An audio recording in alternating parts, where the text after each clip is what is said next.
Cassandra Rae Pittman, who is the host of the Power Done Differently podcast, is back to discuss this. I mean, that's the problem that I have, Cassandra, is that she never have got that far.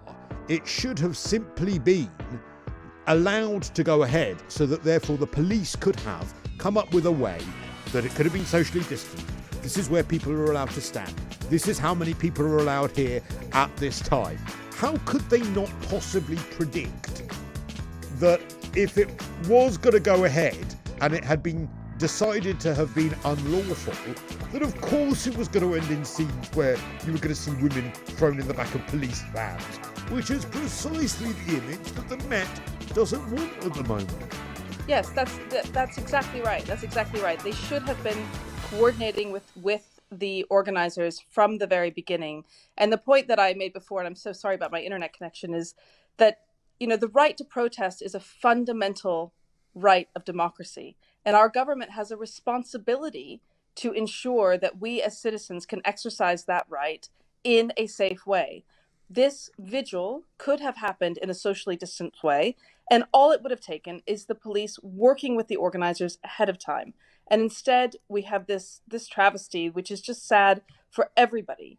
And it's a human, it's a public relations disaster. You're absolutely right about that. But it's yet again another assault on women who are being told, your anger is not valid, your fears are not valid, go inside your house and light a candle. That's all we'll accept from you at this time. It's not right.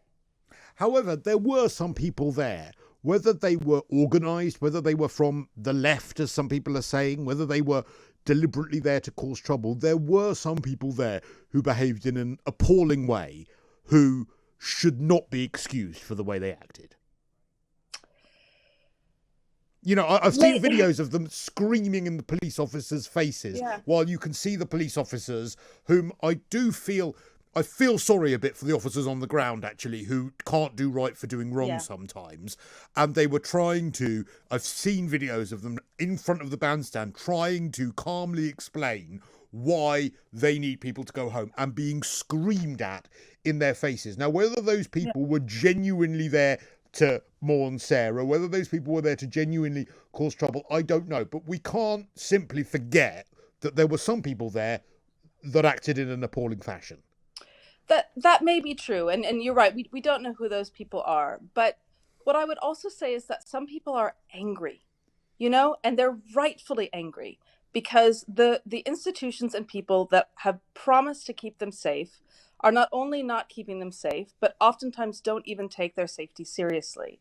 And so if some of those people have expressed that anger in a way that we feel is inappropriate, I would say, he who has never sinned, throw the first stone. We've all been angry sometimes and expressed that anger in a way that is potentially, not the best way.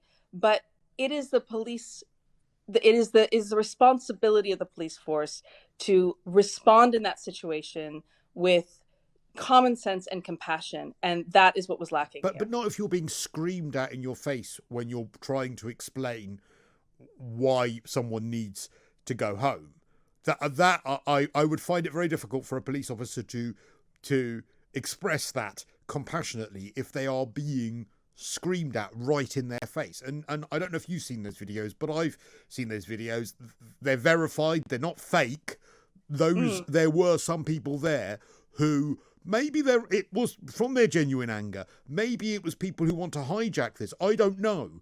I'm just saying, though, that whilst we're right to call out the police on the public relations disaster that could have been avoided and in the heavy-handedness that they show to some people, it's only fair that we also call out those people that didn't act in an appropriate way. Yeah, I think you can call out those people that didn't act in an appropriate way. But, for my sins, in my youth, I was at plenty of protests. And it's not uncommon at various protests for there to be a very small faction of people who don't behave in a way that we would consider to be appropriate. And I think that misses the point here. I think there's plenty of blame to go around. I think, the police force is one of them, but I think the government is another. And I think we need to hold this government to account for not insisting that the right to peacefully protest remains protected even in a pandemic. What do you make then of because I do find this a little worrying, what the government are actually debating tonight, and that is, amendments to I think it's the 1986 bill regarding protesting, and that noise, people being affected by noise now being thrown in when it comes to a reason, the impact, I think it is, on noise, which is quite woolly language. And many critics of that are saying, well, look, if you're going to talk about impact of noise, that means that one politician who's impacted by the noise in Parliament could complain, get a protest shut down. That means no more protests in Parliament Square. Now, I find a lot of the protests in Parliament Square make me roll my eyes, make loads of traffic go back and forth. If you ever try and get into central London on a weekend, before the pandemic, there seems to be protests weekly about something. However, I do respect people's rights, if they are organised properly, to be able to do that. Is this a worrying development, or do you think that maybe the police does need to clamp down on some of these unsavoury kinds of protests that take place? I think every single person in this country should be writing their MP about this bill that's being debated. It is shocking.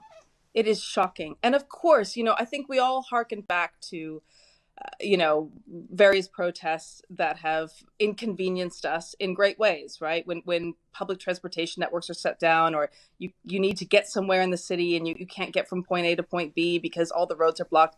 It is annoying, but we must protect this right to peacefully protest, because today it's about a woman who died, and maybe that doesn't affect you. And a few months ago, it was Black Lives Matter, and maybe that doesn't affect you. But I can promise you, one day there will be a law that affects you, and there will be a government who isn't on your side, and you need that right. However, many people who were critics of what was happening on Saturday would have said, well, there's a pandemic that's killing people.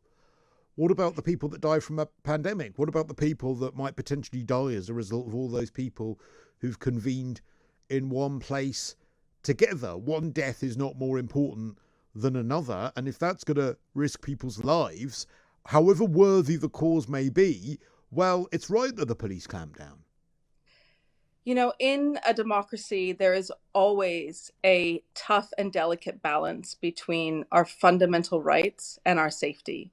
And what we saw, for example, after 9/11 was we had sweeping legislation that attacked our right to privacy and various other rights in a reaction to that. And we're in a moment in time right now where we're having sweeping legislation that could have lasting effects on our rights. If the police had organized with the organizers of this vigil in advance, this could have been done in a socially distanced way. It was made less safe because they didn't allow this vigil to happen legally. There was a very interesting piece written on Spiked Online by one of the friends of Sarah Everard. I don't know if you saw it. I think it was filed either on Friday or Saturday, essentially saying, look, this was a tragic crime, but it was essentially a very, very unlucky thing for Sarah Everard to have happened to her. Very, very unlucky and very unlikely that something like this would happen. This is from one of her very good friends who she went to uni with, and that essentially that she has a great worry that this death, as awful as it is, I live round the corner from where this happened, so I feel a real affinity. I was one of those people checking my doorbell footage, I can't believe it ended this way, frankly. Yeah. However, is there not a real danger here that this death is being hijacked by some people, by some feminists, some might say, as a way just to stick the boot into all men, when that is not, and especially in the words of the friend of Sarah Everard who wrote this article, that is not what she would have wanted. This death should not be hijacked for that agenda. What would you say to that? This isn't about all men. Right now, this is about millions of women around the world saying, we don't feel safe. We have had violence enacted against us in big ways and small since we were girls and going on until we were women. And most men, I believe, would find this appalling. You find it appalling. Every man in my life finds this appalling. But it happens too often. And we need to allow women to tell the truth, and we need to listen to that. And I think it's wonderful if this friend of Sarah has said, you know, I don't think this would happen to me. Nothing like this has ever happened to me, and this is rare. I think that's wonderful for her. But there are hundreds of thousands and millions of women around the world who would beg to differ.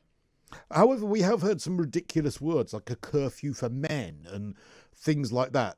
I mean, that is not a reasoned response to this. I mean, I happen to agree, and I happen to agree that violence against women is absolutely horrific. However, who wouldn't say that? Who wouldn't believe that? My worry is that it's being over politicized. It's being used as a way in which I think all men are being made to feel. I realise what you're saying, that it's not about all men, but when you have ridiculous statements being made about all men being under a curfew, surely that does make it about all men. Surely it does make it that this death is being overly politicised. I haven't heard the curfew for all men. It was Jenny Jones from the Green Party who said it, Baroness Jones, and she said it in the House of Lords on Friday, I think. I'm going to go ahead and go out on a limb here as a feminist and say most feminists probably don't support that. I wouldn't take that seriously as a recommendation. But do you worry about that narrative getting out there? I think, I think a lot of these things, the media, it's a better story to spin this as women against men, but that's not what this is.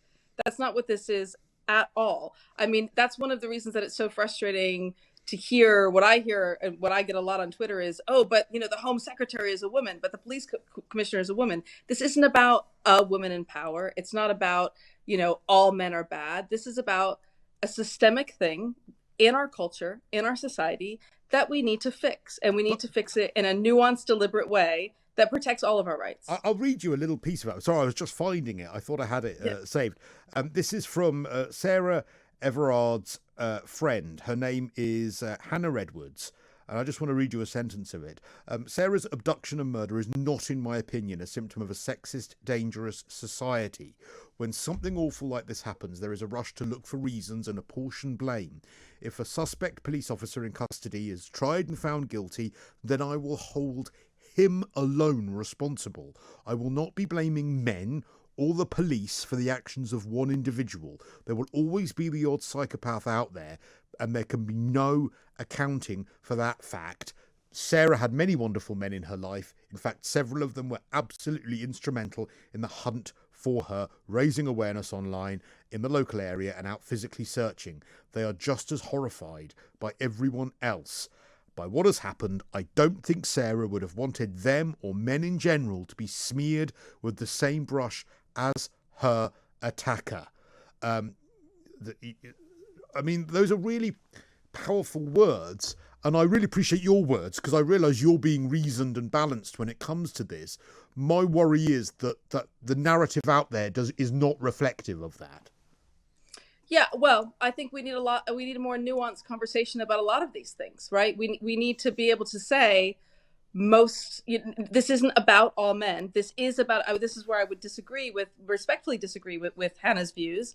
It is a cultural thing, which isn't to say that all men are bad. Absolutely not. Which is just like it's not to say all women are good. Absolutely not. But we do see that violence, and sexual violence in particular, is definitely inflicted upon women at much higher rates than it's inflicted upon men. It is a cultural phenomenon, and we do need to name the problem to fix it.